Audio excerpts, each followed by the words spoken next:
Assalamualaikum warahmatullahi wabarakatuh. Alhamdulillahirabbil alamin. Wassalatu wassalamu ala asrofil anbiya'i wal mursalin Sayyidina wa maulana Muhammadin wa ala alihi wa sahbihi ajmain. Salam rahayu, salam sejahtera untuk kita semuanya. Salam, Om Swastiastu, Namo Buddhaya, salam kebajikan, Wei Dedeng Dian.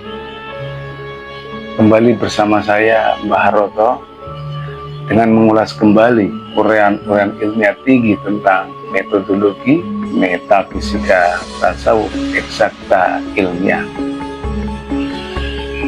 Saat ini di mana-mana banyak membahas tentang agama, dari yang berlatar belakang pendidikan sangat tinggi sampai dengan yang biasa-biasa saja. Dan tidak sedikit ya para kiai, para alim, para ulama yang titelnya sangat luar biasa membicarakan agama. Dan tidak sedikit pula yang saling memperdebatkannya. Padahal agama ini adalah agama yang sangat tinggi, yang tiada tolak bandingnya. Artinya, jika mereka itu semua mengerti apa itu agama, tentunya tidak ada perdebatan. Dikarenakan pengetahuan tentang agamanya itu masing-masing, ada yang berdasarkan dari sebuah sumber ini, sumber itu, maka di situ semakin banyak perdebatan. Padahal agama yang turun daripada si Allah Ta'ala itu agama yang mutlak. Sedangkan mutlak itu pastinya bisa di-riset. Dikarenakan mutlak itu konkret, dan konkret itu ilmiah. Jadi apapun yang kalian sampaikan tentang agama, itu mesti ilmiah. Dan bukan hanya tentang pengetahuan. Nah, agama itu bukan tentang pengetahuan teori, dalil, pinter-pinteran, bukan, tetapi ini adalah sebuah metodologi sistemik, hubungan kodim melalui tali wasilah yang dibawa oleh ulil amri minkum sebagai rasul utusan di zamanmu sendiri. Itu agama. Jadi bukan pinter-pinteran, adu teori, adu dalil. Dan di zaman ini sangat dahsyat-dahsyatnya ya. Bahkan kita bisa lihat ada sebuah polemik yang sangat luar biasa, di mana seorang atau tokoh yang membawakan agama di demo besar-besaran. Nah, ini antara yang mendemo dan di demo itu seakan-akan merasa telah beragama. Dan ini sedang dahsyat-dahsyatnya terjadi di sekitar kita, terutama di Indonesia. Nah, lantas bagaimanakah bagi kita semua orang awam yang merasa telah beragama, berpihak kepada siapa dan harus memilih siapa? Nah, ini makanya beragamalah itu dengan ilmiun wa amaliyun, yang dibawa oleh seorang rasul utusan di zamanmu sendiri. Setiap zaman itu jelas ya, Tuhan selalu menghampiri alamnya manusia memakai seorang utusan atau rasul. Begitu juga di zaman kita sendiri. Di zaman ini pasti ada seorang utusan atau rasul yang akan menyampaikan tentang agama. Tentang agama, bukan tentang cerita tentang agama. Jadi kita mesti tahu, pinter-pinter dalam memfilter berbagai informasi tentang agama, biar tidak kesannya ikut-ikutan merasa benar sendiri sehingga menyalahkan orang lain. Agama samawi itu yang turun dari Allah Ta'ala selalu memakai seorang utusan atau rasul. Itu agama samawi. Jadi orang beragama itu pastinya telah bertemu dengan seorang rasul utusan di zaman kita sendiri, walaupun sebutannya bukan rasul.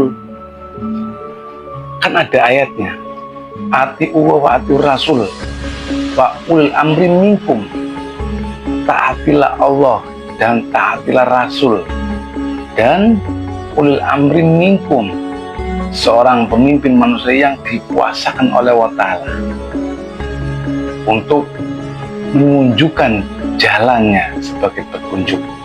Nah, artinya orang beragama itu mesti diawali terlebih dahulu dengan ulil amri minkum, seorang manusia yang dikuasakan oleh Allah Ta'ala dan telah diberi petunjuk oleh Allah Ta'ala untuk menunjukkan jalannya di dalam mengenal akan Allah Ta'ala. Jadi jika kita melihat agama dari sudut pandang jasmaninya, itu tentunya agama akan terlihat banyak. Di Indonesia sendiri ada 5 agama. Padahal di Al-Quran disebutkan bahwasannya Tuhan itu Esa. Agama Tauhid, Tuhan yang Esa, Tuhan yang satu. Agama dan Tuhan kamu semuanya. Ini artinya satu Tuhan dan satu agama yang sama. Tapi jika kita melihat secara baru di dunia ini, tentunya akan terlihat banyak. Inilah bedanya antara agama yang baru dan agama yang kodim. Jadi contoh Islam ya. Islam itu bukan sebuah merek, tapi ini adalah makom, level tentang keimanan, kerohanian seorang manusia di dalam menempuh jalan kerohanian menuju Tuhannya. Jadi contohnya begini, sudah jelas ya. Tadi di ayatnya tadi, agama Tauhid adalah agama yang mengakui bahwasanya semua agama itu bertuhan sama, Tuhan yang satu, Tuhan yang Esa. Itu agama Tauhid. Nah, jadi bagi yang memeluk, yang mengaku beragama Tauhid, tentunya tidak ada perdebatan. Karena di situ agama Tauhid adalah agama yang satu, agama yang Esa, agama kita semua, Tuhannya kita semua, agamanya kita semua. Nah, kemudian bagi yang tidak mengakui bahwa Tuhannya itu satu atau sama, bahwa Tuhan kita semua itu sama, tentunya itu belum beragama Tauhid. Dahulu itu ada fase agama kuno.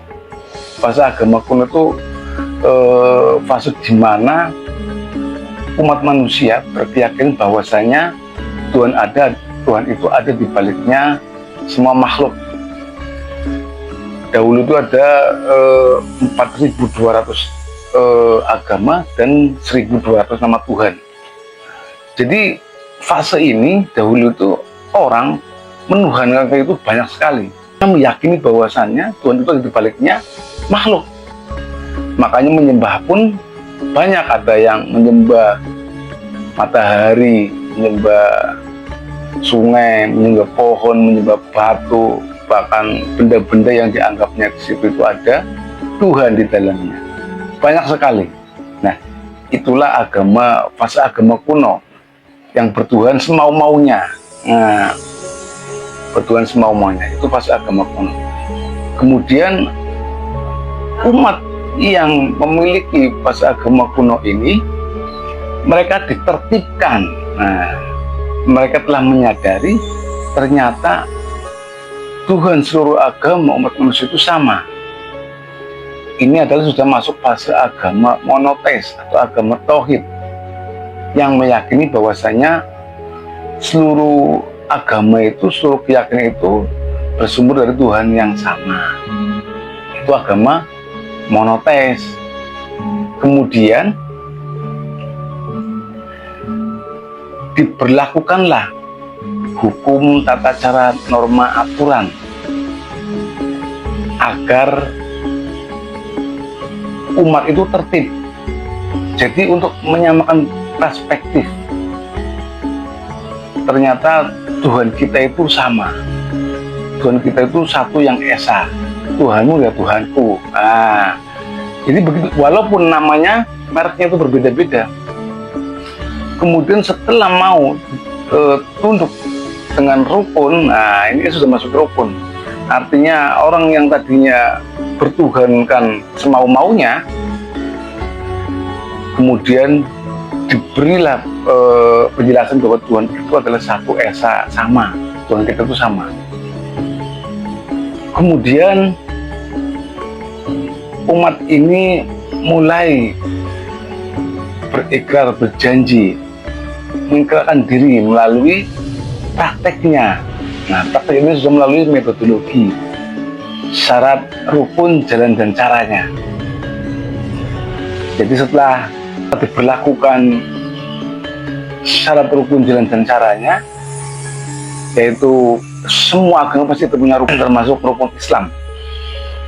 Rukun Islam itu bagi orang yang telah memasuki, mau mengakui bahwa Tuhan itu sama atau esa, atau tauhid. Agama tauhid itu diberlakukan rukun Islam. Kemudian memasuki keilmuan tentang bagaimana cara berhubungan dengan Tuhannya. Karena jelas ya, Tuhan itu tidak ada di alam dunia ini. Tuhan itu ada di ujung langit air tinggi. Nah, untuk membuktikan itu dibutuhkan sebuah metodologi untuk bisa membuktikan secara empiris interaksi keberadaannya. Nah, ini memasuki metodologi. Baru setelah memasuki metodologi, mau berjuang, berhijrah di dalam menegakkan agama yang turun dari Allah. Ini agama yang sempurna. Nah, dari fase agama kuno, fase agama orang yang bertuhankan semau-maunya, kemudian menyadari keyakinannya bahwasanya agama itu bersumber daripada Tuhan yang sama, tauhidnya sama, esa. Nah, ini adalah makom atau level orang ilmu syariat. Jadi orang syariat itu diberlakukan hukum, norma, aturan, tata cara.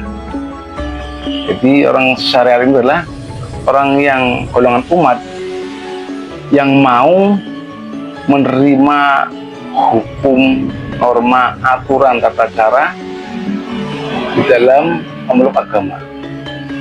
Nah, ini dimulainya mereka meyakini bahwasanya agama itu sama, Tuhan itu sama. Inilah agama tauhid. Jadi orang-orang yang mengaku beragama tauhid itu tentunya tidak berdebat dengan perbedaan antara nama Tuhan dan tentang nama agama. Itu jelas agama tauhid ya. Sedangkan agama yang semau-maunya, yang menganggap berkeyakinan bahwa Tuhan itu ada di baliknya semua makhluk, itu pasti agama kuno. Dan cek ya di literasi pengetahuan yang lain bahwasanya syariat itu ikoniknya makom agama Yahudi. Jadi Yahudi itu adalah makom suatu umat yang di Al-Quran itu disebutkan bahwasanya umat ini dalam keadaan yang euforia, baru dimerdekakan, senang-senang. Nah, maka diberlakukanlah ilmu syariat untuk mentertibkan, untuk menyamakan perspektif dalam agama, memasuki fase agama tauhid, mengakui bahwasanya semua Tuhan dalam semua keyakinan agama adalah sama. Nah, kemudian umat yang telah berjanji mengikrarkan diri, nah ini mengakui adanya rasul utusan, memasuki praktek metodologi, ini adalah sudah memasuki ilmu hakikat. Nah, ilmu hakikat ini ikoniknya, simbolnya adalah agama hakikat atau Nasrani. Ini makom ya, bukan tentang merek. Jadi sedangkan Islam itu agama yang sempurna. Ini makom, bukan merek juga. Sempurnanya agama adalah agama yang di dalamnya telah mengenal Allah Ta'ala. Jadi Islam itu adalah bentukan dari ilmu syariat dan ilmu hakikat. Nah, sedangkan ilmu syariat dan ilmu hakikat ini dibutuhkan sebuah metodologi dan sistemik. Kemudian setelah melalui sebuah metodologi, berhijrah dan berjihad di dalam sebuah agama untuk meneruskan visi misinya, yaitu visi misi daripada al-amri minkum atau rasul. Nah, inilah agama yang Islam yang sempurna, yang kafah. Jadi ya cek ya kita masing-masing sendiri ya, bahwasannya ya agama tauhid itu agama yang mengakui adanya Tuhan itu esa, sama ya. Artinya agama yang di dalamnya mengakui bertauhid itu tidak ada perdebatan. Nah, yang berdebat itu pastinya merasa Tuhannya itu lebih benar daripada Tuhan yang lainnya. Ini adalah agama kuno. Bahkan fase ini lebih rendah daripada makom Yahudi. Jika Yahudi itu mau ditertibkan melalui sebuah hukum, norma, aturan tata cara yang disebut syariat, ini umat ini tentunya fase agama kuno itu tidak mau diberlakukan ilmu syariat. Dia semau-maunya. Dan ini bukan tentang orang lain atau literasi pengetahuan sejarah di zaman yang dulu. Itu tentang diri kita. Cek ya, apa yang kita ingat di dalam sholat kita, apakah sudah sama apa yang kita ingat satu dengan orang lain? Karena agama tauhid itu tentunya agama yang bertuhankan Esa satu, tapi yang diingat pun pasti sama. Nah, ternyata orang yang mengaku Islam itu pun belum tentu Islam. Apa yang diingat dalam sholatnya, ternyata yang diingat adalah semau-maunya. Bahkan orientasi, tujuan, cita-cita, harapan di dalam hidupnya, itulah Tuhannya. Dan ternyata orientasi tujuan hidup, harapan itu bukan Tuhan, adalah semua komponen dalam dunia. Kerjaan, kemudian pangkat, derajat, latar belakang, dan sebagainya. Dan itulah Tuhannya. Artinya kalau dulu itu agama itu ada 4.200, sekarang lebih dahsyat lagi. Tuhan itu lebih dari 4.200. Menyembah apa? Menyembah nafsunya sendiri. Apa yang kau kerjakan sebagai tujuan hidup, itulah Tuhanmu. Bahkan yang diingat di dalam sholatnya itu benar Tuhanmu. Dan ternyata yang diingat dalam sholatmu bukan Tuhan. Ada seluruh komponen di dunia ini. Itu agama semau-maunya, agama lebih kuno daripada agama Yahudi.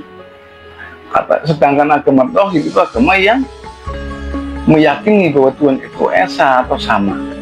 Artinya ketika beribadah yang diingat itu pasti Tuhannya sama. Tapi ternyata yang diingat itu bukan Tuhan yang sama, bahkan Tuhan yang banyak. Bisa jadi pekerjaan, kunci motor, hutang, anak istri, dan lain sebagainya. Itu Tuhannya. Itu belum tauhid.